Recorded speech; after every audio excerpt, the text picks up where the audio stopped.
Je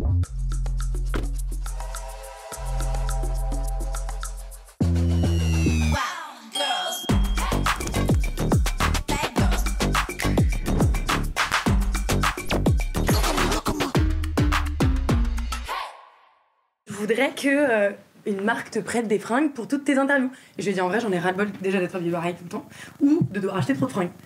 Et du coup, non, mais c'est un vrai sujet. Mais trop bien. Bah écoute, je suis en contact avec ma pote qui bosse avec plein de marques de fringues. Ah ouais? Ça a démarré là? Ouais, mais t'inquiète, c'est le nouveau format. Il faut absolument que je te dise un truc. Tu sais quand même qu'il y a quelques mois, Je te elle ne regarde sait en pas de mode quoi je vais parler. C'est une agence qui m'a contactée en mode oui, la SNCF voudrait collaborer avec toi pour recevoir Justine Hutto, etc. Je disais bah oui, avec grand plaisir. Plus rien. Mais non. Oui. Mais qu'est-ce qui s'est passé? Bah, plus de son ni d'image. Et quel rapport entre la SNCF, moi et toi? Mais je ne sais pas. Alors, SNCF, locomotive, ok. Et puis toi, SNCF Connect, je sais pas, il y a un truc. Ah, mais c'est trop drôle. Bah Voilà. oui, SNCF Connect, on fait pas mal de trucs ensemble. Bah, voilà. Ah, mais ça doit être ça. Bah oui.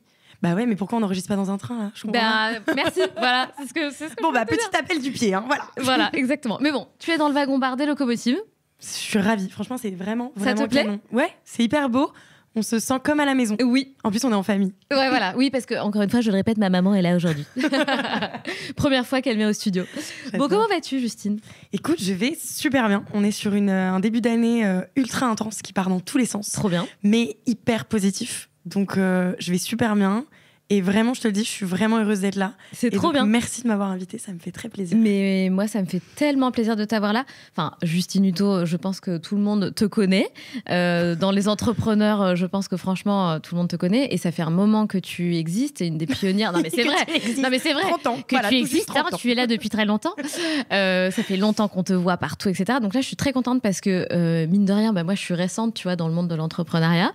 Donc je pense que, ouais, quand même. Donc je pense que tu as plein de choses à nous apprendre. Mais avant ça, ma petite Justine, tu as devant toi une petite carte et un petit mot Ouais. que l'invitée précédente t'a écrit. Donc Oh. moi-même, je ne sais pas ce que c'est, mais je t'invite à regarder et puis à répondre. C'est peut-être une question, c'est peut-être, je D'accord. sais pas. Et je peux savoir qui était l'invité précédent?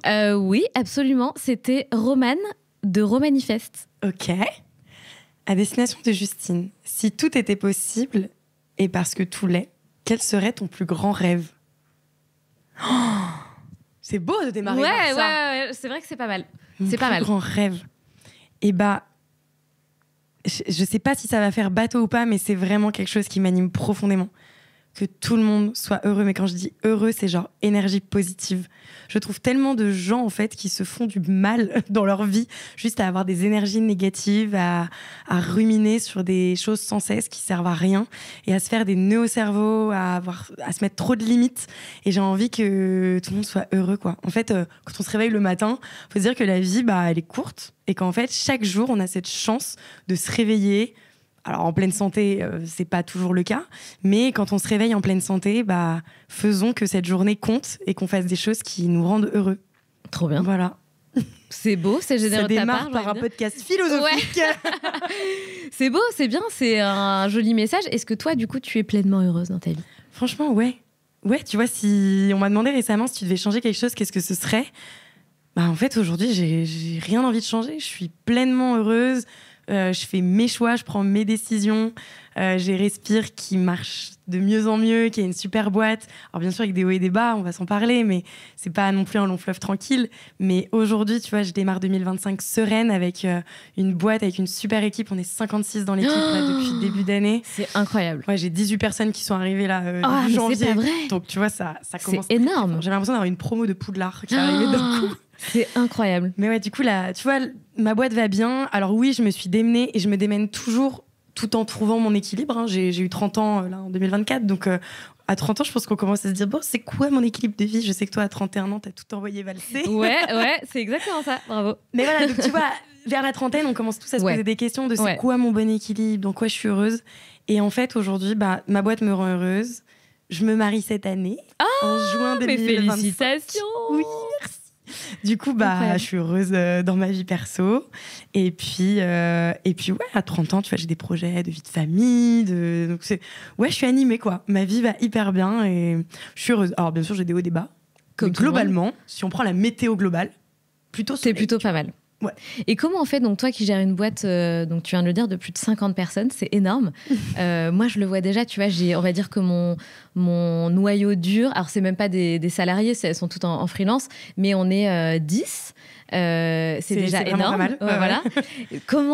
Comment ça se passe? Toi, tu as 30 ans, tu gères une équipe de plus de 50 personnes. C'est quoi ta vie? Comment ça se passe? Tu vois, comment ça se passe au quotidien? Qu'est-ce que ça fait de gérer 50 personnes? Comment tu le vis, même toi? C'est intense. Oui, bah ouais. C'est intense. Écoute, il y a une chose dont je suis, et c'est ce qui fait que je suis heureuse, c'est qu'on a super bien structuré la boîte. Donc, je suis pas seule dans ma barque, clairement.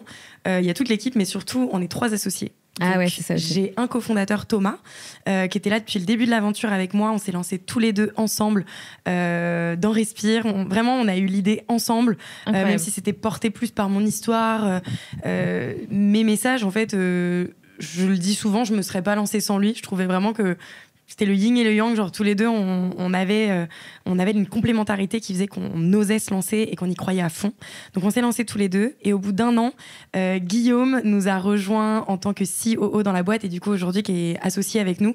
Donc c'est comme un cofondateur parce qu'il est arrivé au bout d'1 an de boîte. Aujourd'hui la boîte va faire ses 6 ans cette année. Ah ouais. Donc on est un trio hyper complémentaire. On est un trio qui est pas du tout écrit dans les livres, tu vois, c'est pas du tout théorique la manière dont on répartit nos rôles, mais ça se passe super bien. Et tu vois, depuis cette année, j'ai changé une chose parce que tu me disais, tu gères une boîte de 50 personnes. Alors oui, je gère une boîte de 50 personnes à leur côté. Mais depuis cette année 2024, j'ai pris, donc milieu d'année cet été, j'ai pris la décision de ne plus manager en direct en interne parce que ça me prenait beaucoup d'énergie. Donc c'est quelque chose que j'ai beaucoup fait dans les débuts de Respire, les premières années.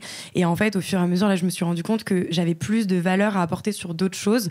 Donc moi, je me concentre vraiment sur tout ce qui est communication, rayonnement externe de la boîte. Donc il y a beaucoup de relations presse, relations publiques. Je rencontre beaucoup de monde et j'ai cette chance-là d'être sur le terrain. Tu vois, là, on se développe à fond en pharmacie. Bah, je passe 4 à 5 jours par mois en pharmacie avec mes délégués pharmaceutiques sur le terrain, à rencontrer les pharmaciens, à rencontrer les clients qui viennent en pharma acheter Respire. Et ça prend beaucoup d'énergie, mais ça me donne aussi beaucoup d'énergie parce que je comprends vraiment la réalité du terrain. Et donc, je ne manage plus, mais c'est mes 2 associés qui managent le comité de direction. Donc, bien sûr, le comité de direction. Oui, pardon, ça fait vraiment vieille boîte maintenant quand je dis on a Ah non, mais j'adore. J'adore. Tu sais qu'on a dû choisir un nom. Un jour, on s'est dit, bon, attends, ce crew-là, donc c'est tous les head-off. C'est quoi le nom? Et puis en fait, on s'est dit, le comité de direction. Traditionnel, on va dire, c'est un codir. Voilà, c'est un comité de direction. Bah ouais. Non, mais c'est vrai que ça fait un peu multinational, quoi. Non, mais clairement, on est j'adore. passé à plus de 50, mais j'ai l'impression de gérer une multinationale. Oui, complètement. C'est un truc de dingue. Mais ça reste quand même une boîte familiale. Tu vois, on est hyper proches. Ce matin, il y a une fille dans l'équipe. Je suis arrivée au bureau, je suis en train de faire mon café. Elle me voir, elle me dit, Justine, est-ce que tu as 10 minutes? J'ai envie de te parler. Donc, tu vois, je suis encore hyper proche de tout le monde dans l'équipe. C'est hyper important pour moi.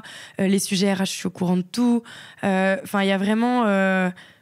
Moi, ma pire chose, ce serait d'être dans une tour d'ivoire et de pas du tout être au courant des réalités terrain, de comment ça se passe au niveau de mes équipes.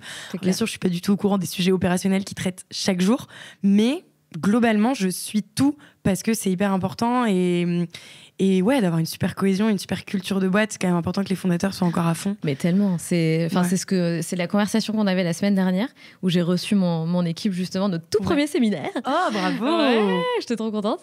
Et je me disais que c'était quand même tellement la clé, tu vois, d'embarquer avec toi tes équipes, de leur transmettre ta mission, ta vision, la vibe, qu'on soit toutes connectées et qu'on aille toutes dans la même direction. Je pense que c'est juste un des critères numéro 1 pour développer une boîte le plus loin possible. Exactement, les valeurs communes. Bah ouais. Non mais carrément.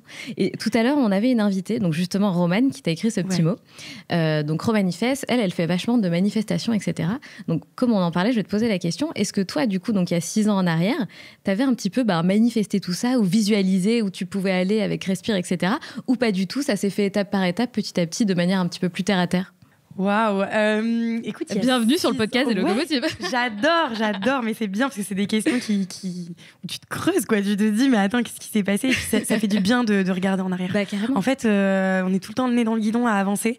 Et quand tu regardes pas tout ce que tu as fait avant, en fait, tu oublies de te féliciter et de réaliser qu'il y a des choses qui se sont déjà super bien passées. Écoute, il y a 6 ans, donc moi j'ai toujours rêvé d'entrepreneuriat, vraiment. Je viens d'une famille d'entrepreneurs, mais c'est que des entrepreneurs de petites PME. Tu vois, mon père, il fait de l'aménagement de véhicules utilisés. utilitaire, rien à voir avec la cosmétique. Et on a dépassé son CA au bout de 3 ans de Respire. Donc tu vois, alors que mon père, la boîte, il l'a depuis des dizaines d'années. Donc c'était assez marrant. Mais tu vois, du coup, j'ai toujours été soutenue dans un environnement vraiment entrepreneurial. Ma grand-mère était entrepreneur. Mais non. C'est vraiment que des petites boîtes. Qu'est-ce qu'elle faisait, ta grand-mère ? C'était justement... c'était dans la métallurgie avant l'aménagement de véhicules utilitaires. Mais du coup, mon père a repris la boîte. Et ma grand-mère avait récupéré la boîte de son grand-père.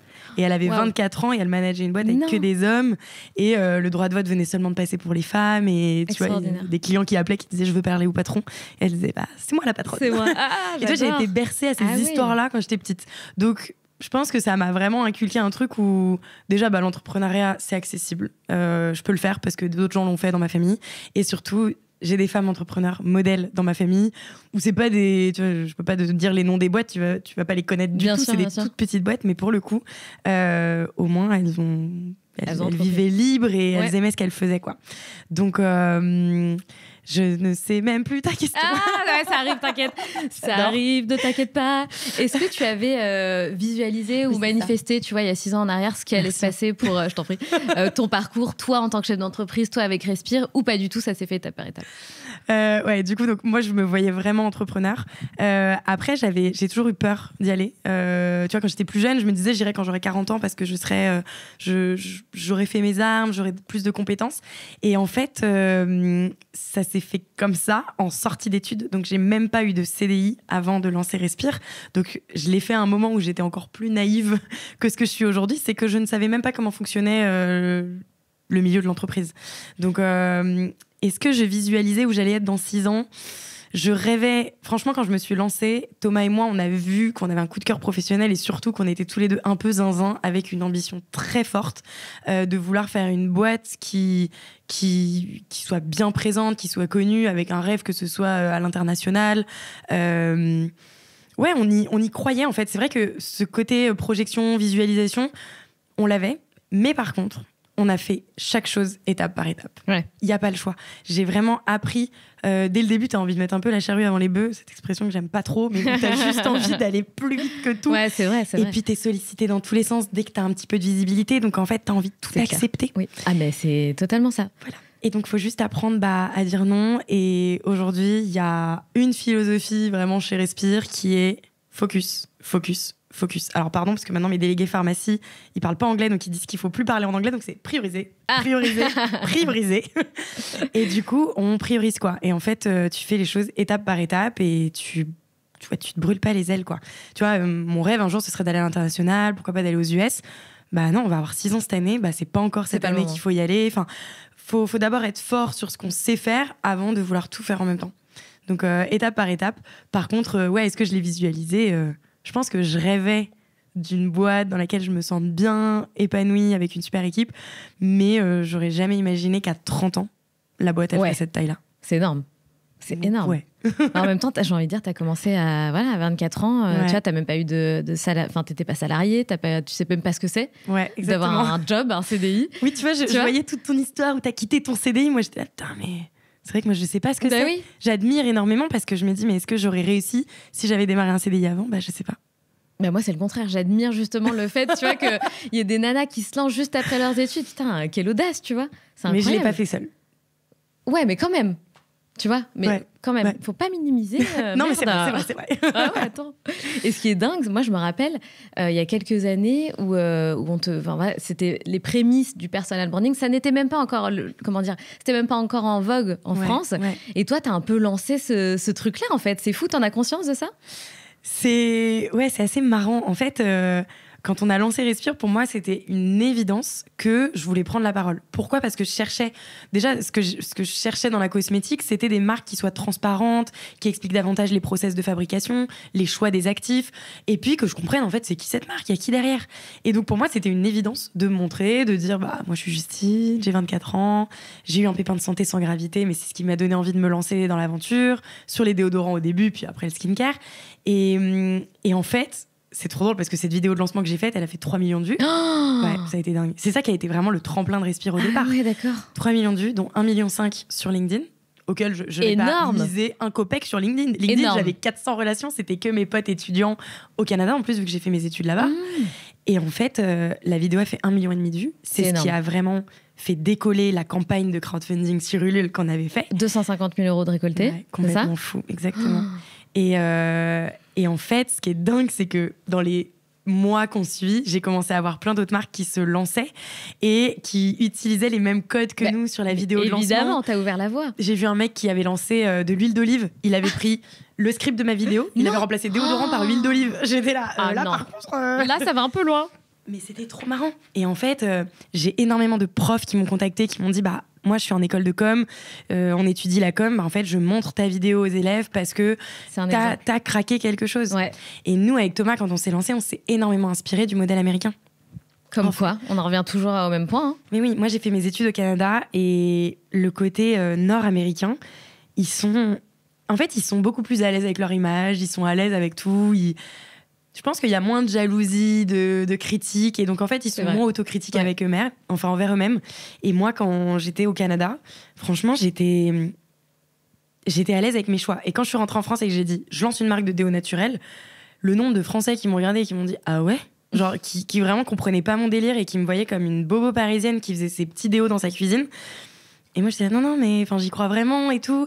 Et heureusement que j'ai pas écouté les Français autour de moi parce que c'est fou à quel point on est capable aussi de se tirer vers le bas. Tellement. Et de pas se dire mais bien sûr tu vas y arriver, mais crois en toi parce que là c'est maintenant et si t'as le feu en toi et que tu le sens, mais il faut y aller quoi. Et en fait aux États-Unis c'est ça la mentalité. Donc moi je me suis vachement inspirée de tout ce qui se passe là-bas. Tu dois connaître peut-être Glossier, cette marque de maquillage américaine, et elle est incarnée par Emily Weiss qui est la fondatrice, qui a été lancée, je pense, il y a 15 ans. Hein. Je sais même pas, peut-être 10 ans, je ne veux pas non plus la vieillir trop. Mais c'est une marque qui est incarnée et Émilie, elle a vraiment toujours pris la parole. Et donc, moi, je me disais, c'est une évidence, en fait. Je le faisais sans aucune stratégie, sans aucune théorie. C'est ça que j'allais te demander. Ouais. Donc, c'est comme ça, tu as initié le truc de manière hyper intuitive. Pour moi, c'était normal. En plus, j'étais déjà sur les réseaux sociaux, donc j'étais assez à l'aise avec les réseaux sociaux, de prendre la parole. Alors après, quand tu lances une marque, c'est quand même différent. Tu vois, quand tu lances ton podcast, peu importe, tu lances quelque chose, d'un coup, les gens, ils ont une perception sur toi qui est un peu différente.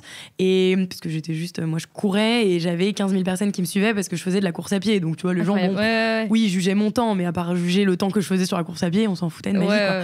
Là, je lance un produit et je leur vends quelque chose. Et donc, je sentais le regard des gens. Et en fait, ce qui est fou, c'est que j'ai été ultra soutenue. Et ça, c'est beau, tu vois. Tu te dis, on peut avoir une image quand même de la France où les gens, tu vois, j'en parlais là, de dire, on peut se tirer vers le bas. Mais en fait, j'ai eu un soutien qui est énorme. Et je remercierai jamais assez les personnes qui m'ont soutenue dès le départ. Comme tu le disais, sur Ulule, 250 000 €. Énorme. C'est les pionniers, enfin, les early adopters, tu vois. C'est incroyable. Ouais, qui se sont dit, en fait, on la connaît pas, cette nana, mais elle nous inspire confiance. Son déo, on le connaît pas, on l'a jamais testé, mais vas-y, on va l'utiliser. Et en fait, ça a été complètement fou. Et le nombre de personnes qui m'ont suivi, alors qu'en plus, derrière, on a livré un déodorant où 50% des gens l'ont adoré, 50% des gens m'ont dit, il est pas assez efficace ton truc. Et donc, en fait, moi, j'ai juste contacté ces gens, et encore avec la bienveillance, ces gens, au lieu de me dire, c'est de la merde ton déo, récupère-le, ils m'ont dit, franchement, je vais t'aider. Moi, je leur ai dit, dites-moi ce que vous recherchez comme formule, ce que vous recherchez comme efficacité, combien de temps, à quel moment vous le mettez. Et j'ai posé plein de questions. Et en fait, j'ai retravaillé la marque, les produits, le déo notamment, avec toutes ces personnes qui l'avaient testé au départ. Et ça a été mes premiers testeurs, mes co-créateurs qui m'ont aidé à relancer un déodorant. Et aujourd'hui, tu vois, notre déo, aujourd'hui, il est numéro 1 des déos en France. Ah ouais. Donc, que ce soit en pharmacie, chez Monoprix ou chez Sephora, on est numéro 1 des déos. C'est énorme. Je te cite pas toutes les autres marques, mais du coup, on a dépassé et que j'imaginais vraiment pas être capable de dépasser c'est une fierté aussi vite. Bah ouais. Mais rien que chez Monoprix, pour te dire, parce qu'on a récupéré le chiffre la semaine dernière, on a 20% de part de marché sur le déo. Waouh. Donc, un déo sur 5 qui est vendu chez Monoprix, c'est un truc de dingue. C'est énorme. Mais tu donnes 2 points que j'ai envie de résumer, tu vois, pour les filles qui nous écoutent, qui sont hyper importants quand tu crées une boîte, parce qu'en fait, le premier point, tu donnes des points clés et c'est important de les souligner, tu vois. J'ai beaucoup d'auditrices qui souhaitent se lancer dans l'entrepreneuriat ou des entrepreneuses. Donc, premier point, incarner sa boîte, sa vision et la vivre, tu vois. C'est plus que l'incarner, c'est la vivre, en fait, au quotidien. Et je pense que c'est ce que tu as fait. Complètement. Et deuxième point, c'est que tu es allé justement chercher, connaître ta cible, mais par cœur, en fait. Ouais. Qu'est-ce que vous voulez? Qu'est-ce qui va pas? Quand est-ce que tu mets ton déo? Ça pue, ça sent bon? Qu'est-ce que tu as? De quoi tu as besoin? Exactement. Et itérer. Tu fais tester, tu poses des questions. Et t'améliores. Constamment. Ouais, il faut pas avoir peur. Tu vois, c'est ça c'est un super conseil.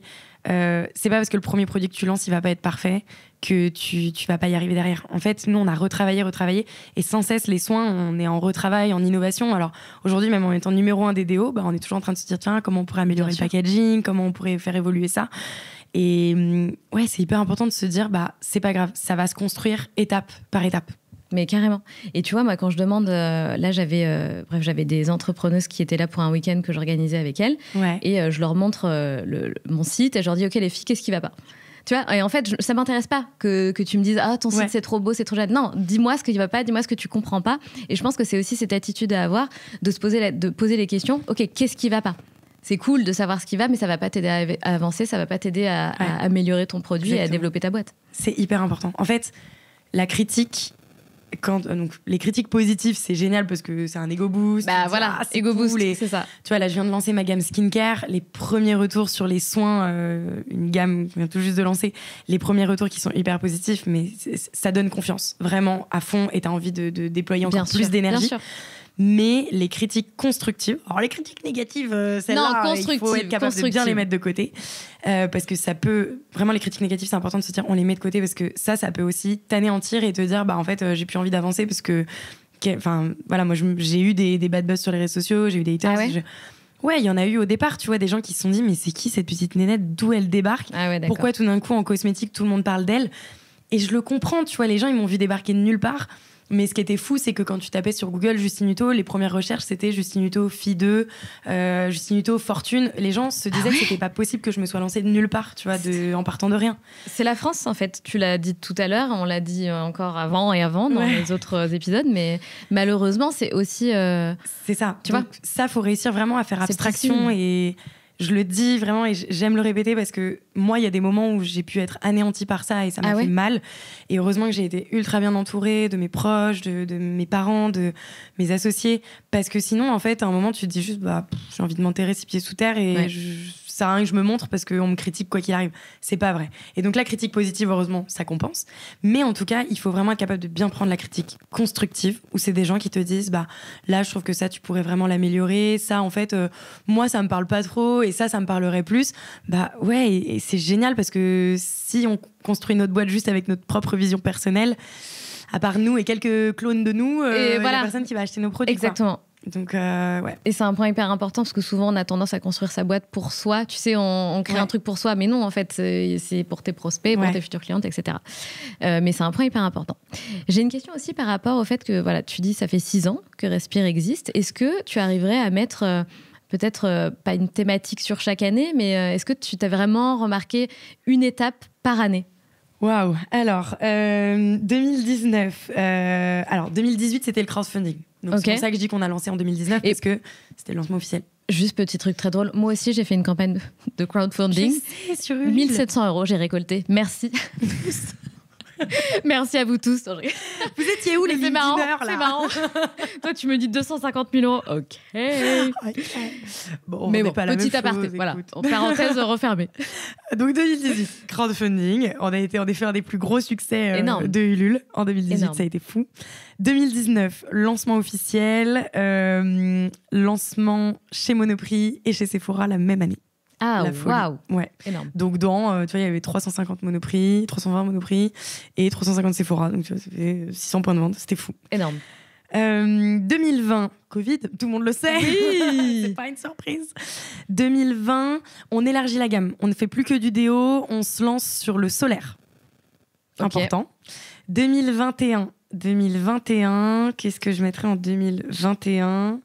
Année où l'équipe se structure. Je me souviens qu'on est dans des bureaux plus grands, parce qu'avant c'était genre espace de coworking, quoi. D'accord. Donc là, on prend nos bureaux, l'équipe se construit, et là, j'ai vraiment l'impression d'avoir une boîte où je commence à me dire « Oh my God, ça va être chaud ». Ouais. Mais et je me fais coacher parce que besoin d'aide. Ouais. Ok. Faut pas négliger que tu passes de zéro à... Tu passes de tes sorties d'études à tout d'un coup 15 personnes dans ta boîte. Ouais, c'est énorme. Et puis aussi médiatisation, donc des gens qui me reconnaissent dans la rue. J'avais besoin... C'est vrai que tu as une visibilité, même encore aujourd'hui, qui est énorme, quoi. Ouais, du coup, j'ai eu besoin de me faire aider pour être sûre d'accepter, garder les pieds sur terre. Déjà, le côté personnalité publique, c'est con, mais en fait... T'as senti que Ça tu va, je pouvais sauve peut-être pas un le peu monde, tu décoller vois, Enfin, tu sais, même dans ta tête. Je pense pas. Moi, je me suis pas sentie parce que mon père m'a toujours dit tu te calmes. Mon père il m'a toujours ramené sur terre, donc c'est ça qui est très bien. Il faut toujours avoir des gens autour de soi qui te disent attends, ça va, c'est pas parce que t'as des milliers d'abonnés ou quoi que. Ouais, détente. Calme-toi. Voilà. Donc détente, clairement, je suis comme tout le monde, mais besoin aussi de me faire coacher sur le fait d'accepter, tu vois que moi en fait c'était plutôt sur le côté. T'as des gens qui me reconnaissaient dans la rue et je sais pas, une nana genre qui me dit je suis trop inspirée par toi, j'ai trop envie qu'on échange et tout, et genre elle voulait me poser plein de questions et j'avais pas assez de temps à lui accorder. Et en fait je me mettais à culpabiliser de pas passer assez de temps avec cette personne, avec d'autres personnes, et en fait je culpabilisais. Ma vie commençait à se compartimenter en plein de moments et je culpabilisais tout le temps de pas passer assez de temps avec même mes proches, quoi. Et donc je me suis fait aider aussi pour compartimenter ma vie et accepter quand je suis au bureau, je suis la CEO, quand je suis en représentation, je suis Justine Hutto, la fondatrice de Respire, quand je suis avec mes proches, avec mon mec, voilà, je suis Justine Hutto, moi, et je veux dire, on s'en fout, que j'ai pas besoin d'être au courant de ce qui se passe au bureau. Ça, c'était plus compartimenter ma vie et ça m'a vraiment aidé. Ah ouais? Non mais vraiment, j'ai mappé, genre, là je t'en parle, mais genre sur un papier, je dessinais, genre, ok, il y a Justine Hutto, moi, et puis voilà les différentes situations dans lesquelles je peux me retrouver, et j'acceptais que quand je suis dans telle situation, on s'en fout d'être au courant de tout le reste, et genre je culpabilise pas d'être sur une autre situation. Ok, et c'était un coach type mindset C'est un coach business, business, ok. Jean-Philippe Détender, qui a fait l'INSEAD et qui a bossé pour RTBF en Belgique, et après là il bosse pour Eurovision. Et c'est marrant parce que moi je suis franco-belge. Et genre, il a un accent belge de ouf. Et du coup, c'était bien, je me sentais un peu comme dans ma famille. Incroyable. Voilà, et ça a vraiment changé énormément de choses Il m'a vraiment aidé, tu vois. C'était la première fois que je me faisais coacher et ça m'a vraiment soutenue. Ça m'a donné confiance. Ça m'a donné confiance, et puis même ça m'a donné confiance dans le management. Tu vois, je faisais que dire, en fait, au début, je voulais que ce soit Thomas qui manage parce que lui, il avait déjà bossé dans une boîte, moi pas. Et du coup, je faisais que dire, je ne sais pas manager. Ah ouais, tu te sentais pas légitime. Ouais. En fait, dire je ne sais pas manager, ça veut rien dire. En plus. Oui, en effet, j'ai jamais fait. Mais ça veut pas dire que tu sais pas faire. C'est clair. Et en fait, je voyais Tom faire et je me disais, mais moi, je ferais jamais comme ça. Donc, je suis pas du tout comme lui. Et en fait, t'apprends que chacun a son type de management. Et j'ai découvert que j'avais un management que, y a des personnes avec qui j'ai bossé qui ont adoré le management que j'ai. Alors, je suis très empathique, donc moi, ça me prend beaucoup d'énergie, tu vois, dans l'accompagnement. Je vois très bien. Voilà, beaucoup de femmes sont comme ça. Ouais. Mais voilà, ça m'a donné confiance, en tout cas, dans le fait de pouvoir manager, de pouvoir être légitime. Et surtout, je suis jeune, tu vois. Aujourd'hui, ça va parce que la moyenne d'âge, c'est 29-30 ans. Donc aujourd'hui, je fais partie des plus vieilles. Enfin, quand même, j'ai des plus âgés que moi. Mais au tout début de Respire, on recrutait que des gens qui étaient plus vieux que moi. Et donc, en fait, mais oui. Tu vois, j'avais 24 ans. Et en fait, je recrutais des gens de 27, 28, 29, 30 ans. Et du coup, tu te sens un peu la petite jeunette, quoi. Ouais. Et donc, être légitime, c'est toujours ce truc. Mais bon, j'ai toujours eu une équipe avec beaucoup de bienveillance, donc je l'ai jamais ressenti. Tu vois, on m'a jamais dit, toi, t'es la petite là sur le côté, t'es juste une égérie. Non, on m'a jamais fait me sentir comme ça. Et justement, c'est ça que je voulais pas, quoi. Et t'as les mêmes équipes depuis le début? Enfin, les gens sont restés? Alors, j'ai pas les mêmes équipes parce que ça a quand même bien grandi. Mais tu vois, c'est énorme parce que Philippine, ma responsable recherche et développement, donc qui est vraiment celle qui développe, qui est notre chimiste, qui développe les sons. Alors aujourd'hui, elle a une équipe, elles sont 4. Philippine, elle est là depuis 5 ans. Ah, elle est là depuis le départ. Ouais. Ça, c'est génial. Et puis après, on a quelques autres personnes qui sont là aussi depuis 4 ans. Ah ouais. Enfin, tu vois, donc on a un vrai crew, et puis après on a des nouvelles personnes, des nouvelles compétences, des nouveaux postes qui se créent, donc c'est ça qui est ouf. Et puis t'as des gens qui sont partis, et moi les premières personnes qui ont quitté Respire, je me disais mais ça va être un déchirement, ça va être horrible. Et puis en fait t'apprends, enfin déjà, alors les stagiaires qui viennent tous les 6 mois, en fait t'apprends que tous les 6 mois tu changes de promo de stagiaire, donc en fait t'apprends à t'attacher, mais à apprendre à te détacher. Ouais. Donc ça c'est assez fou. Et puis après t'as des gens, ça va, ça vient, tu vois, des gens qui font 3 ans en CDI dans une boîte, puis après qui ont envie d'aller voir dans une autre boîte. En fait, si tu as des perspectives d'évolution, généralement tu as envie de rester, mais si en fait, et puis on est une boîte qui grandit, mais on n'est pas non plus une boîte où tu peux pas changer de poste tous les ans, c'est impossible. Donc du coup parfois la perspective d'évolution est un peu bloquée, et du coup c'est en allant dans une autre boîte que tu peux changer de poste. Donc, mais c'est intéressant, tu vois, ce truc de... Moi, je me dis toujours ça, une fois qu'une personne s'en va, tu vois, même j'anticipe, je veux dire, le jour où elle partira, enfin... Tu vois, c'est terrible, quoi. Ouais. Enfin, parce que j'en suis encore au début et que je suis encore en mode... je suis moins dans ma boîte, c'est mon bébé, au point où j'en étais il y a 2 ans. J'arrive à faire de plus en plus la distinction. Mais quand même, tu vois, je me dis, waouh, ça fait... tu vois, je suis encore dans le truc, ça va être un déchirement, quoi. Tu verses des larmes, tu fais un magnifique pot de départ où en fait tu te fais un discours et des mots où tu montres tout ce qu'on s'est apporté mutuellement. Et tu vois, ce qui est fou, c'est que il y a une fille qui est partie de l'équipe qui était là depuis 3 ans, qui est partie. Et le pot de départ, c'était la semaine dernière. Et tu vois, c'était un magnifique pot de départ où elle a pu nous dire tout ce qu'elle avait sur le cœur, ce qu'elle a vécu du coup chez Respire. Et ce qui est trop bien, c'est que il y avait à ce pot de départ plein de personnes qui étaient là chez Respire avant et qui ne le sont plus. Et en fait, on a créé, tu vois, c'est un peu la bande des alumni Respire, c'est ça qui est drôle. Trop bien. Et en fait, on a créé un crew où on se revoit, quoi. C'est ça qui est bien. Et puis tu découvres qu'il y a des projets de vie qui partent et c'est énorme parce que tu as des gens qui ont lancé leur boîte et du coup tu en as d'autres qui sont partis et qui bossent pour les boîtes des autres. Non mais c'est vraiment incroyable. Au tout début j'ai cru qu'on était un berceau d'entrepreneuriat parce que j'en ai vraiment plusieurs qui sont partis. Ah c'est marrant. Qui ont lancé leur boîte, j'ai même investi dans les boîtes qui lançaient et j'étais là non mais c'est quand même complètement dingue, je suis un incubateur. Incroyable, mais c'est trop bien. C'était trop bien, en vrai c'est très très cool. Tant que c'est pas des boîtes concurrentes, j'ai envie de dire. Oui exactement, exactement. Mais non ça lui passe plutôt complémentaire. C'est trop bien. Ouais. Et comment ça se passe votre trio avec tes deux associés? Moi, je me suis toujours dit jamais je pourrais m'associer parce que j'ai trop. Je sais pas si tu as eu déjà cette réflexion-là. Après, tu as commencé plus jeune, donc c'est différent. On n'est pas les. Tu vois, t'es pas la même femme à 30 ans qu'à 24 ans. Mais je me suis toujours dit jamais je pourrais partager le lead. Tu vois, ce truc où c'est peut-être une fausse croyance, hein, mais je me vois pas partager. Je me vois être toute seule. Enfin, j'ai toujours été toute seule. J'aime bien fonctionner seule. Ouais. Après, peut-être que moi, j'admire énormément ce côté solo founder. Tu vois, je trouve que c'est génial. Et il y en a, ça fait partie de leur personnalité. Donc toi, c'est là-dedans que tu te sens bien. Ouais. Donc du coup, ça sert à rien de changer la manière dont tu fonctionnes. Non, ouais, c'est clair. Mais moi, au tout début, je me serais pas lancée seule. Donc, tu vois, j'avais besoin de Thomas pour qu'on se lance à 2. Et on s'est tout de suite réparti les rôles. Alors, c'est rien que je dicte les rôles il y a 5 ans parce que ça a beaucoup évolué. Mais tu vois, c'est en fait chacun a ses rôles bien précis et est responsable de son rôle, de ce sur quoi il a de l'impact. Donc, par exemple, en gros, nous, la manière dont on se répartit, Guillaume, c'est le COO, mais il a vraiment tout le pendant business, c'est-à-dire qu'il gère la supply, donc logistique, la finance et tout ce qui est vente. Donc, à la fois le pôle e-shop et à la fois le pôle B2B. Ok. Ce qui représente... c'est énorme comme scope. 40 personnes. Mais juste 40 personnes. Mais il a des head-off en dessous, tu vois. Donc, il y a responsable logistique, il y a responsable la directrice commerciale. En fait, on a des head-off. Donc, tu vois, lui, il manage les head-off, mais après, il y a les équipes qui gèrent. Évidemment, maintenant, on est quand même assez bien structuré, je pense. Carrément. En tout cas, ça fonctionne bien. Donc, Guillaume, il a ça. Thomas, lui, il a toute la partie développement produit. Donc, à la fois produit marketing et à la fois R&D. Et la partie studio, donc tout ce qui est direction artistique de la marque, l'image de la marque. Et moi, la partie com, quoique Tom, du coup, vient de récupérer le management de la com, mais je suis toujours impliquée dans tout, évidemment. Donc, je suis dans tous les meetings, c'est juste que c'est pas moi à qui on reporte vraiment au niveau managérial. Mais toute la stratégie, la décision, les directions, je suis impliquée dedans. Et donc, moi, je suis sur la communication et puis sur tout ce qui est rayonnement externe, tu vois, les RP. Les RP, je gère 100% seule avec une agence. Ça a toujours été toi, l'image de Respire, en fait. C'est ça. Ça, c'est moi pour le coup. Les journalistes, tu vois, ils veulent parler qu'à moi. C'est clair. Et moi, j'adore ça, tu vois, rencontrer les journalistes, des influenceurs, des créateurs de contenu, toutes les personnes avec qui on travaille. Genre vraiment, j'adore. Et donc, je prends toujours autant de plaisir. Donc, moi, je gère vraiment toute cette partie-là. Et après, comment on fonctionne? On se voit toutes les semaines, tous les 3. On a un gros meeting tous les 3. On se fait des gros points tous les trimestres sur la strat.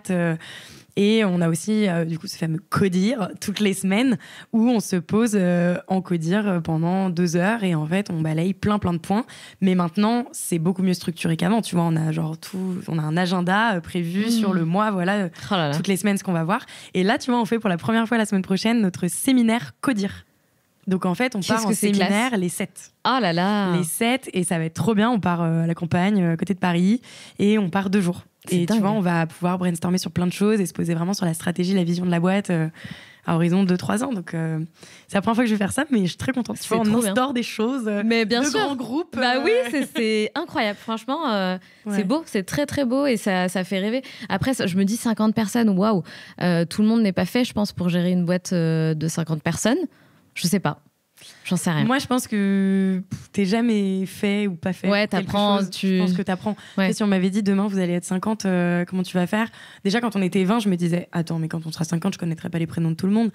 Et franchement, tu vois, la semaine dernière, du coup, je t'ai dit, on a eu une promo de 18 personnes qui arrivaient d'un coup. Oh, c'est énorme. C'est nos 16 délégués pharmaceutiques, parce qu'en fait, comme on déploie à fond la pharmacie, on a internalisé notre force de vente. Okay. Donc, on a recruté 16 commerciaux qui sont dans toute la France. Donc, en plus, c'est la première fois qu'on a des personnes qui bossent pas au siège. Donc maintenant, on appelle ça le siège. Tu vois, c'est ouf. Moi aussi, je trouve. Il y a des gens qui bossent au siège, donc c'est à Paris. Et t'as les gens qui bossent, qui sont commerciaux et du coup, ils sont dans toutes les régions de France. Et la veille, tu vois, c'était le dimanche de la rentrée. Je dessinais la carte de la France et j'apprenais par cœur qui était qui, les prénoms, l'âge et le secteur et tout. Et en fait, c'est hyper important. Et moi, j'ai besoin de créer du lien avec chacun. Et donc là, tu vois, les 16 commerciaux, là, je commence à partir de dans 2 semaines. Je vais tous les accompagner au moins une journée sur le terrain, dans leur région, d'ici fin mars. Ah ouais? Ouais. Et pour moi, c'est hyper important de passer du temps avec eux. C'est trop bien. Ouais, parce que j'ai besoin... En fait, c'est aussi comme ça qu'ils vont apprendre encore plus à connaître Respire, à me connaître. Respire, c'est quand même... ça fait partie de moi. Donc, et puis eux, ça doit être nos meilleurs vendeurs auprès des pharmaciens pour aller référencer les nouvelles gammes, pour aller ouvrir des nouvelles pharmacies. Et donc, il faut qu'ils soient vraiment super à l'aise. Donc, je les ai mis à l'aise. Je leur ai dit, moi, quand je viens, c'est pas pour vous coacher et vous évaluer pendant que vous parlez aux pharmaciens.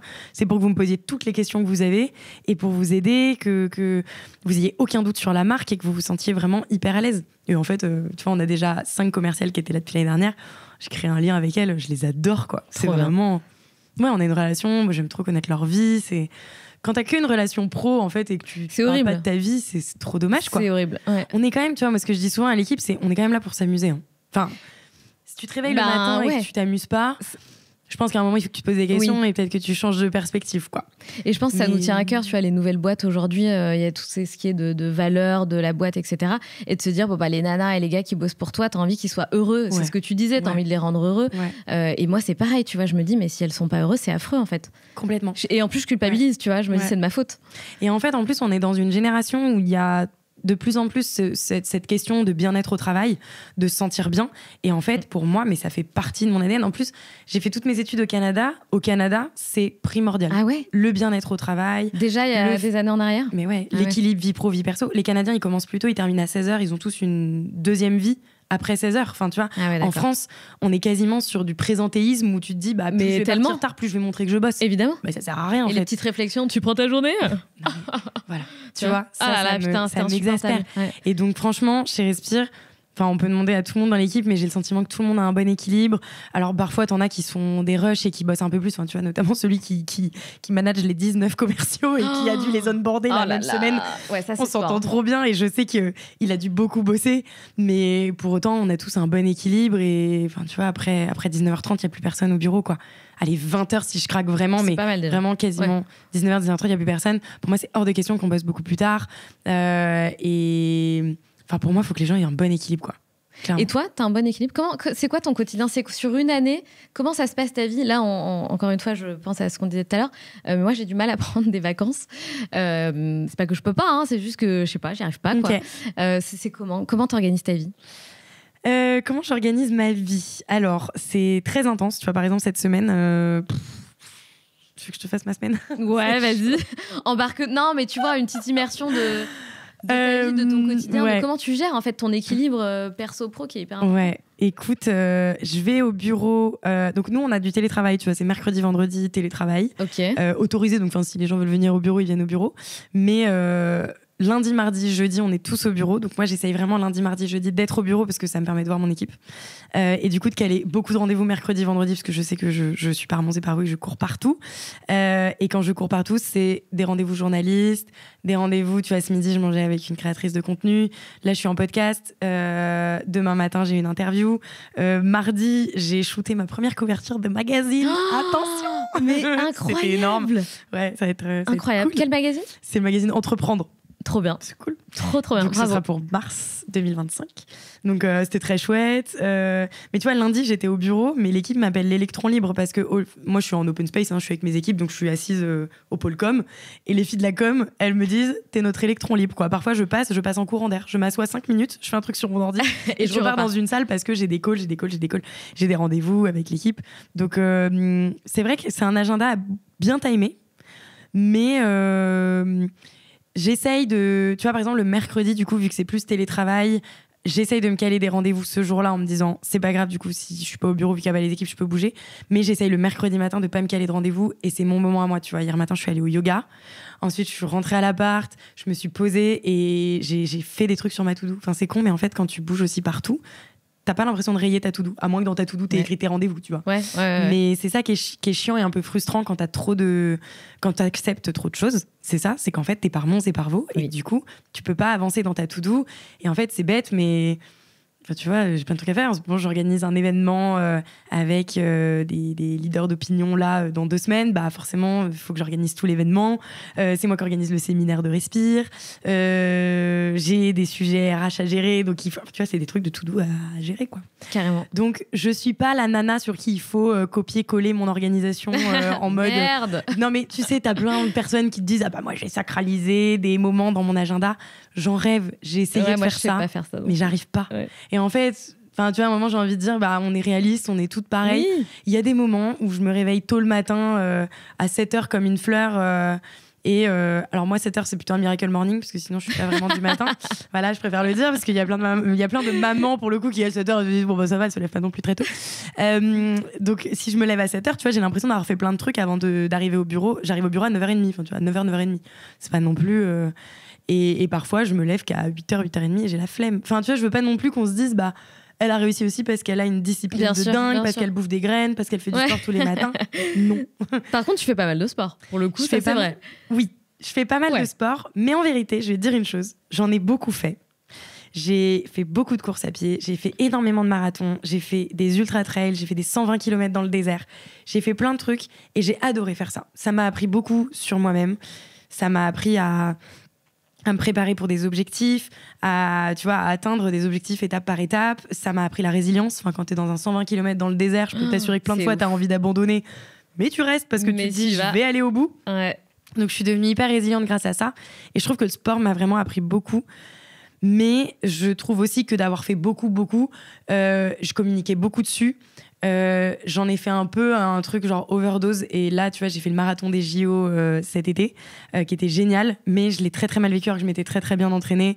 En même temps il faisait super chaud, c'était de nuit, enfin bon, je passais le pâté à et puis en plus c'était 42 km, enfin c'est quand même pas voilà.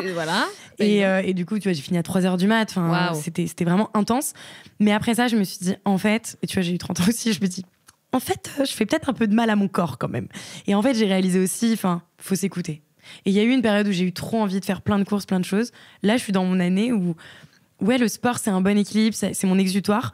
Mais en fait, en ce moment, j'ai plus envie de yoga doux, de méditation, de choses qui me font du bien. Et ça sert à rien d'essayer de faire toujours plus. Et je pense que je deviens plus sage, plus je vieillis, plus je m'assagis. Mais oui, mais en même temps, plus on vieillit, plus c'est dur. Voilà. Tu vois ce que je veux dire ? C'est marrant parce que toutes ces courses, je les fais avec ma maman. Trop marrant. Qui a 5 ans, à laquelle ma mère est 66, donc elle a 57 ans. On va dire 57. Voilà. Et en fait, elle fait toutes ces courses avec moi. Elle court énormément et c'est elle qui m'a mise dans la course à pied.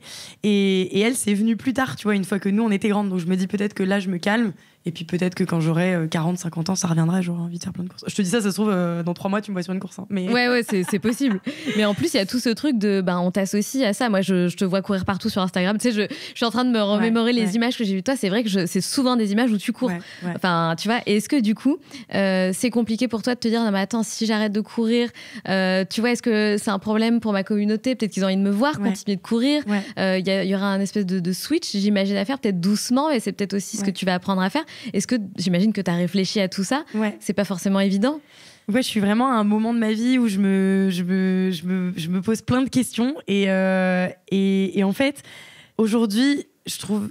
En fait, les réseaux sociaux, j'ai adoré, ça a été génial, ça a lancé Respire, j'ai trouvé ça super. Mais aujourd'hui, j'en ai fait un peu une overdose aussi, où je trouve que je passais beaucoup de temps sur les réseaux sociaux.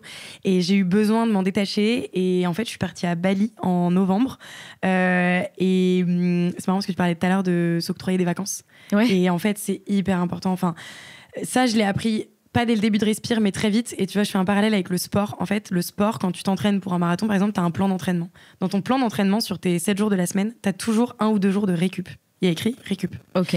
Et en fait, ce qu'on applique dans le sport, faut se l'appliquer dans sa vie. Les jours de récup, les moments de récupération, ce qu'on appelle, c'est des moments où le corps se recharge. Si on ne prend pas de vacances en tant qu'entrepreneur, c'est très grave. En fait, le corps ne recharge pas ses batteries, le corps ne va pas... le corps, le cerveau, le mental, tout. Et donc, on a besoin aussi parfois de se détacher de sa vie professionnelle pour sortir de sa zone de confort ou plutôt aller dans une zone de confort parce que c'est un peu de l'inconfort parfois au quotidien. Ouais. Mais en fait, aller avoir des idées nouvelles, redevenir créatif. Et donc, moi, les vacances, je dis vraiment, même à mes équipes, genre, faut pas attendre de sentir genre le pétage de câble, genre j'en peux plus pour partir en vacances. Faut s'octroyer ces moments-là. Et moi, ma foi, mon mec, il me dit mais pourquoi tu veux prévoir des week-ends ? Parce que c'est hyper important. Voilà. Et en fait, faut vraiment faut s'écouter, c'est à fond. Et donc, je suis partie à Bali en novembre. Alors c'est drôle parce que je suis partie encore avec mes parents. Je parle que de mes parents. Mais c'est trop mignon. Ah oui, mais je les aime beaucoup. Je suis très très très très très famille. Et en fait.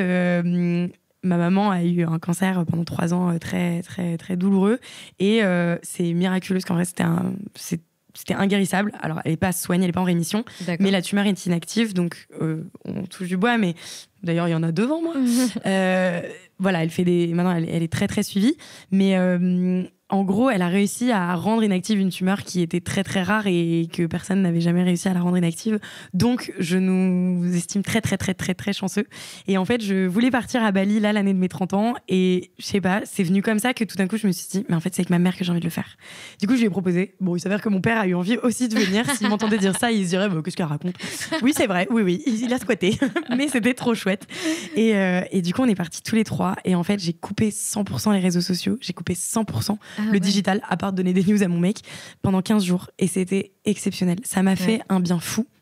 Et en fait, je suis revenue de Bali. J'ai rien raconté sur les réseaux sociaux. Donc, tu vois, c'est même me confier ici que de dire que je suis partie à Bali parce que j'ai pas osé le dire pour 2 raisons. Ah ouais, d'accord. Déjà, parce que je trouvais que c'était mes vacances, mon moment à moi, et qu'en fait, j'avais pas spécialement d'intérêt à moi, ça m'apportait rien que de raconter que je suis en vacances.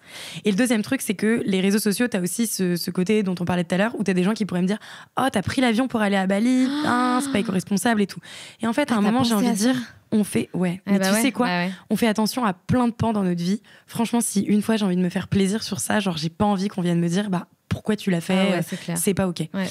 Et surtout, les personnes qui te le disent, elles sont sur leur canapé et tu sais pas si elles le font pas. Relous. Donc, tu vois, pour ces raisons-là, je me suis dit, j'ai pas envie de le raconter.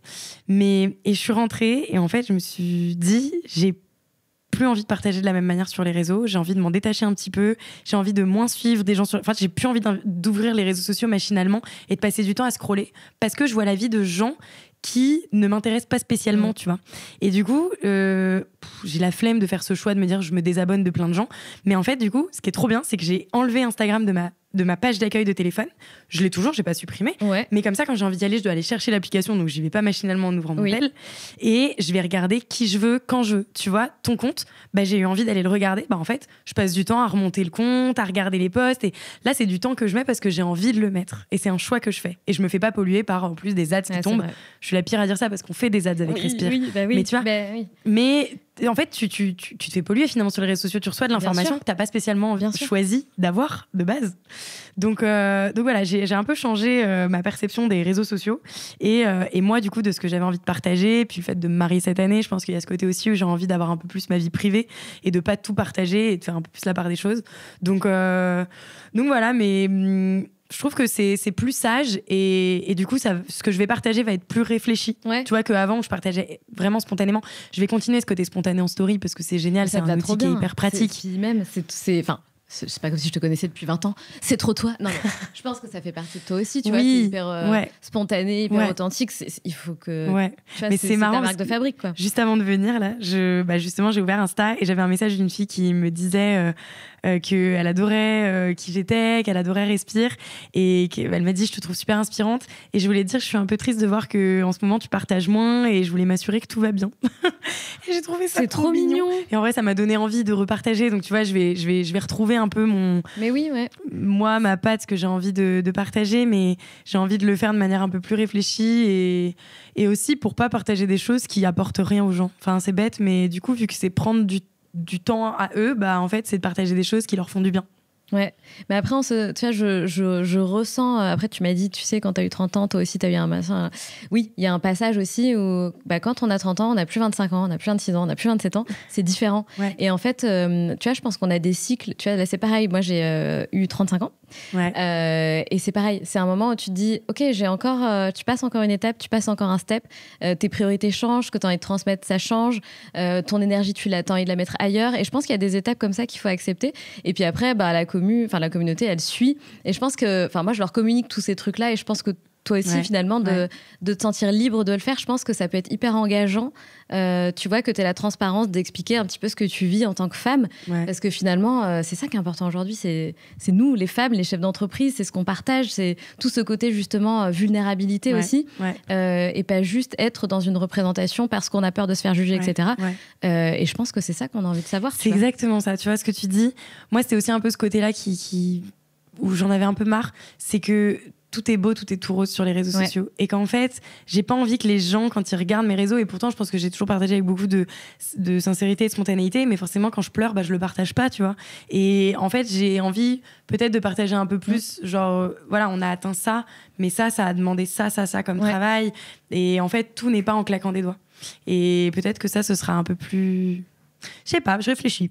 J'ai hâte de voir la nouvelle manière dont tu vas partager. Mais je pense que c'est vraiment ça, tu vois. Pour le voir un petit peu et suivre pas mal de nanas entrepreneuses un peu de notre environnement, tu vois. Tu sens quand même que c'est, en 2025, la vulnérabilité et encore plus que jamais l'authenticité. Exactement. Tu vois, la vraie vie, quoi. Ouais, c'est ça. Être authentique, la vraie vie, c'est nous, avec nos boutons. Tu vois, nous, on fait une gamme anti-imperfection. Mais vraiment. Maintenant, je parle des boutons que j'ai à chaque fois que je suis stressée, à chaque fois que je vais faire un plateau télé, un podcast, j'en sais rien, j'ai un bouton cabaret.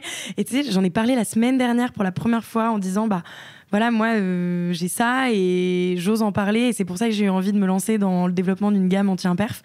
Le nombre de réactions que j'ai eues, c'était ouf. Ah ouais, genre toutes ces femmes qui m'ont dit oh mais Jules, merci. Et en plus j'ai mis une photo de moi où j'avais des boutons, tu vois, c'est un truc que j'aurais jamais osé faire il y a quelques années. Mais bien sûr, mais parce qu'elles se reconnaissent, elles se disent putain mais moi aussi, et au final ça fait du bien à tout le monde, ça fait du bien à toi, ça fait du bien aux filles, tout le monde est content, donc exactement.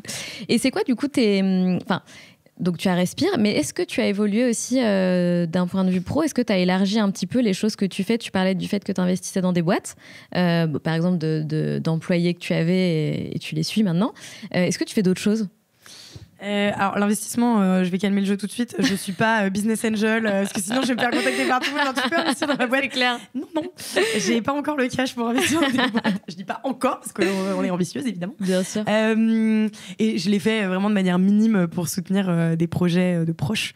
Mais écoute, est-ce que j'ai d'autres projets à côté? T'as que Respire ou... Que Respire. T'as que Respire. Ouais, franchement ma vie c'est Respire et je respire beaucoup. Non, et en fait, j'ai pas envie de me disperser. Ouais, franchement, en fait, ça me prend déjà tout mon temps, toute mon énergie. Et ce que je disais tout à l'heure, prioriser. Et en fait, c'est ça, quoi. Alors après, j'ai la chance de découvrir tellement de choses avec ma boîte, tu vois, de rencontrer un nombre de personnes sur des secteurs complètement différents. Donc, ça me forme beaucoup. Mais non, que Respire. Ok.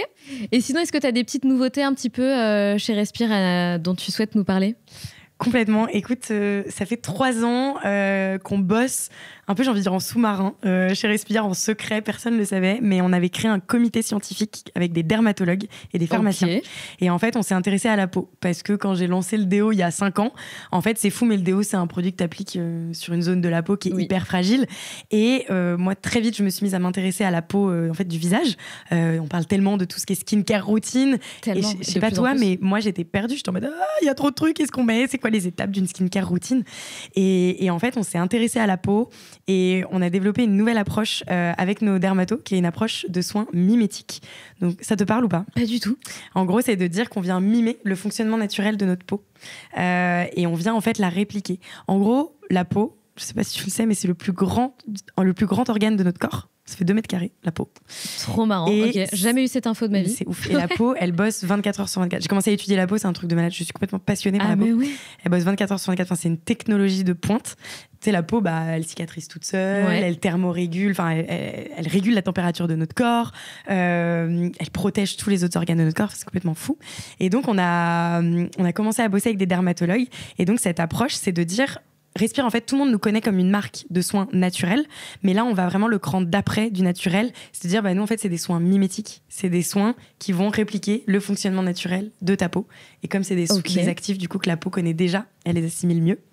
Et donc, on a lancé notre gamme hydratation intense l'année dernière, il y a quelques mois, qui cartonne avec de l'acide hyaluronique, des céramides. Et là, cette année, on lance la gamme anti-imperfection, qui est incroyable. Et donc, c'est vraiment pour tout, tu vois, même les adultes qui ont de l'acné, des petits boutons, enfin, j'en parlais, mais pour nous, c'est hyper important d'aller là-dessus. Et donc, tu as notamment un soin flash bouton que tu viens utiliser localement et qui réduit ton bouton en 3 heures. Oh là là ouais. Non, en fait, c'est la folie. On a fait un travail de ouf avec les dermatos et tu sais, j'ai encore du mal à en parler parce que c'est le tout début, mais je suis ultra fière de ce qu'on a réussi à faire. Et tu vois, au bout de 6 ans de boîte, là, pour te dire, c'est 7000 personnes qui ont testé le soin flash avant de le lancer. Donc tu vois, on a eu 7000 testeurs pour être sûr de lancer le produit qui soit le plus efficace. Dedans, c'est de l'acide azélaïque, l'acide salicylique. Je sais pas si ça te parle. Là, je te rentre dans des détails de formulation. Et sur combien de temps ils font le test ? Écoute, sur un mois. Ok. Ouais. Et et en tout cas, on a eu 3 ans de travail et 2 ans de développement vraiment juste sur cette formule. Et après, on a toute une gamme, tu vois, à base de prébiotiques. On a un sérum, on a un masque en stick, mais on en est vraiment trop fiers. Donc là, ça sort. Et en fait, là, mon gros enjeu, j'ai envie de dire, de cette année, c'est de faire comprendre à toutes les personnes qui aiment déjà notre déodorant qu'on est aussi une marque de soins et qu'on n'est pas juste une marque de déo. C'est top. Et en fait, il y a un vrai enjeu, tu vois, en tant que fondatrice, d'avoir pris Pour moi, ça a été un choix hyper fort il y a 3 ans de dire, en fait, Respire, c'est une marque de soins. Et le déo, évidemment, on continue parce que c'est... Le déo, c'est notre best-seller. Enfin, voilà, les gens l'adorent. C'est ceux avec quoi on s'est fait connaître. Et je vais jamais arrêter le déo. Mais aujourd'hui, c'est le soin de la peau. Et en fait, tout le monde n'est pas capable de se dire, je vais prendre la même marque pour ma crème que pour mon déo. Ouais, c'est vrai. Et donc, aujourd'hui, moi, c'est un gros travail que j'ai à faire là-dessus. Et là, grâce aux dermatos avec qui on bosse, des pharmaciens et de tous les testeurs et tous les avis qu'on a, je me sens confiante. Mais j'ai toujours cette petite appréhension j'ai le sentiment d'être au moment du lancement quasiment d'une nouvelle boîte, alors qu'en fait, c'est juste la suite. Trop intéressant. Mais c'est vraiment un lancement auquel j'ai mis tellement d'énergie, tellement d'amour en secret pendant 3 ans que là, t'as tout qui sort. En fait, c'est hyper excitant et à la fois stressant, mais je suis très contente. C'est énorme. Et c'est vrai que c'est hyper challengeant de faire ce pivot, entre guillemets. Ouais. Mais je suis certaine que vous allez y arriver, mais ça va être justement un process hyper... le chemin va être intéressant, tu vois. Tu vas voir comment vont réagir toutes tes auditrices, tes femmes qui te suivent, etc. Et je pense qu'on va en entendre parler. Tu sais exactement comment tu vas dérouler un petit peu... Écoute, là, ça sort 26 janvier. Donc, déjà, pharmacie. On a 1000 pharmas qui ont référencé, donc c'est pas mal. C'est énorme. Pas mal. On a fait une box Blissim ce mois où en fait, t'as déjà, alors, tu vois, en plus des 7000, 20 000 personnes qui ont reçu la gamme anti-imperfection et 20 000 clientes qui avaient reçu la gamme hydratation. C'est énorme. Donc j'ai déjà, et tu vois, quand on va sur le site Blissim, on voit déjà des avis 5 sur 5 avec des gens qui disent mais j'ai jamais vu un produit aussi efficace. Donc franchement, c'est oufissime. Et après, dans toute la campagne qu'on déploie, ça a été énormément de travail. Tu vois, la campagne, le thème, c'est Real Skin, Real Solution. Vraiment de dire, en fait, l'authenticité dont on parlait, les vraies peaux. Et en fait, nos mannequins, c'est des vrais clients avec des boutons. Et ils ont utilisé le produit, on les a pris en photo une fois qu'ils avaient fini d'utiliser le produit. Enfin, on a vraiment, c'est Real Skin, Real Solution. Quoi. Vraiment, tout est vrai, tout est authentique. Et avec une DA qui est un peu nouvelle, on a pas mal premiumisé, je trouve, la direction artistique de la marque. Et moi, là, en vrai, je suis hyper excitée parce que je suis assez fière de tout ce qu'on a réussi à faire, tout ce que l'équipe a fait. Mais après, on verra par la suite. Mais trop bien. J'y crois. Et du coup, dans le pipe, en vérité, ça, je peux te le dire sans trop t'en dire. Mais du coup, on a beaucoup de gammes soins visage qui sortent. Une autre en septembre et une autre l'année prochaine et une autre encore l'année prochaine. Tu vois, on a une roadmap à horizon 3 ans avec beaucoup de soins qui vont arriver. Donc, le jour où on aura une roadmap sur 3 ans. Mais trop bien. Ça va venir. Non, ça va venir. Quand j'ai vu les équipes faire des roadmaps, j'étais là, oh my god, 2027. Ok, donc on sait déjà ce qu'on fait en 2027. Trop bien. Franchement, trop bien. Et hâte de voir comment tu as prévu le lancement sur les réseaux sociaux. Je vais suivre tout ça de près. Merci Justine d'être venue nous voir. Merci pour ce petit moment partagé. Je t'invite à passer un dernier petit message en regardant la caméra du milieu. Ouais, in the middle. Le message que tu veux. Un petit message inspirant. Pour adresser plutôt aux nanas qui nous écoutent. Ouais. Et les filles, croyez en vous. Vraiment, je dis les filles, mais ça peut être des hommes qui nous écoutent aussi. Il y en a quelques-uns. croyez en vous, vraiment. Et en fait, si vous avez une idée, une intuition, en fait, écoutez vos intuitions. On a beaucoup d'intuitions qui viennent quotidiennement. Et parfois, il y a des intuitions qui sont un peu plus fortes. Et si vous sentez une intuition qui vient vraiment s'ancrer en vous, saisissez-la et n'ayez pas peur de vous lancer, si c'est en tout cas dans l'entrepreneuriat, mais même si c'est dans n'importe quelle activité, lancez-vous en fait. Vous apprendrez, peut-être vous tomberez à un moment, mais vous apprendrez, vous vous relancerez derrière. Et la vie, elle est trop courte pour s'ennuyer, donc faut y croire et rien lâcher. Eh bien, je ne peux que être 100% d'accord avec Justine. Merci beaucoup pour cette petite phrase de fin. Et comme d'habitude, les filles, n'hésitez pas à nous laisser 5 étoiles sur les plateformes d'écoute et à vous abonner à la chaîne YouTube. Je vous fais des bisous. Salut Justine. Salut, merci.